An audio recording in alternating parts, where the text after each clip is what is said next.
Shalom, senang sekali dapat berjumpa dengan Bapak Ibu, saudara-saudari semua dalam renungan hari ini.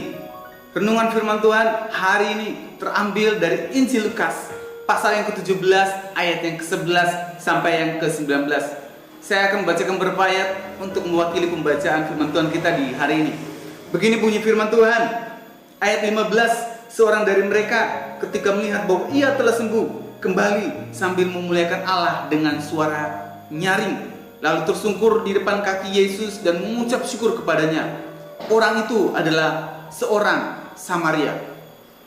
Tema renungan hari ini adalah muliakan Tuhan dengan bersyukur. Bapak Ibu saudara-saudari yang terkasih di dalam Tuhan Yesus, teks renungan hari ini berbicara mengenai kisah Tuhan Yesus menyembuhkan 10 orang kusta. Saya membayangkan 10 orang kusta tersebut pastilah sangat merana.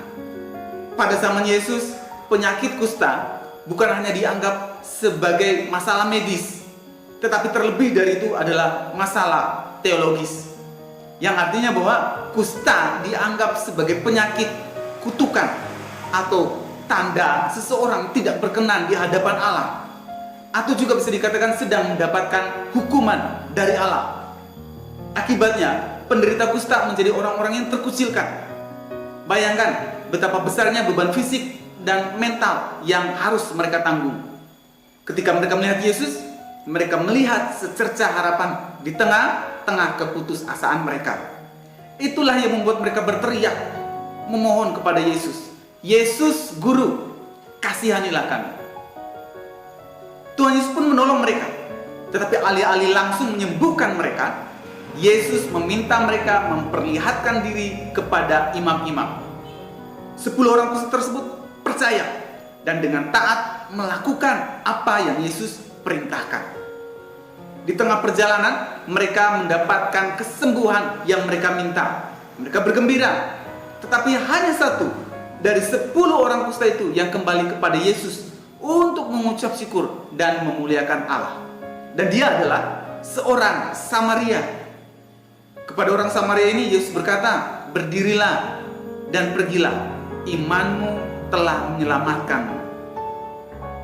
Bapak Ibu, saudara-saudari yang terkasih di dalam Tuhan Yesus, apa benang merah yang dapat kita pelajari dari renungan hari ini?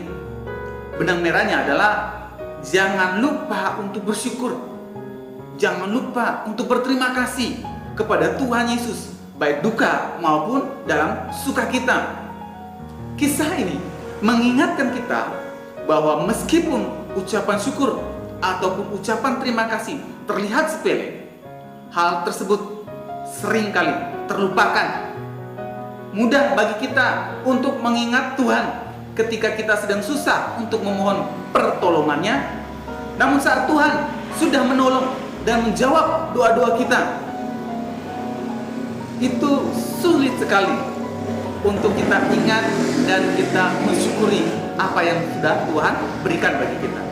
Nah, yang menjadi pertanyaannya, apakah kita kembali kepadanya dengan ucapan syukur dan memuliakan Dia pada saat doa kita sudah dijawab atau tidak?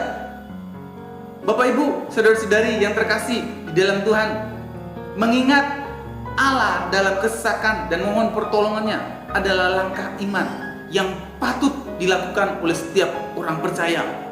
Namun, ternyata ada hal yang lain lebih penting daripada sekedar meminta pertolongan Tuhan, yaitu mengucap syukur atau tahu berterima kasih. Sesuatu yang menunjukkan kedewasaan iman dan sepatutnya menjadi gaya hidup kita sebagai orang percaya. Mari kita berdoa. Tuhan, terima kasih melalui renungan hari ini kami diingatkan kembali untuk tidak lupa untuk mengucap syukur, berterima kasih, baik dalam keadaan suka kami maupun dalam keadaan duka kami. Di saat doa kami belum dijawab maupun doa kami sudah dijawab, kami diajar untuk terus mengingat segala kebaikan Tuhan dan berterima kasih untuk segala kebaikan yang Tuhan sudah berikan bagi hidup kami. Di dalam nama Yesus kami berdoa, amin. Kiranya renungan hari ini terus menguatkan iman dan langkah kita dalam mengiringi Tuhan Yesus Kristus. Tetap teruslah percaya, tetap teruslah bersyukur, dan tetap teruslah berdoa. Tuhan memberkati.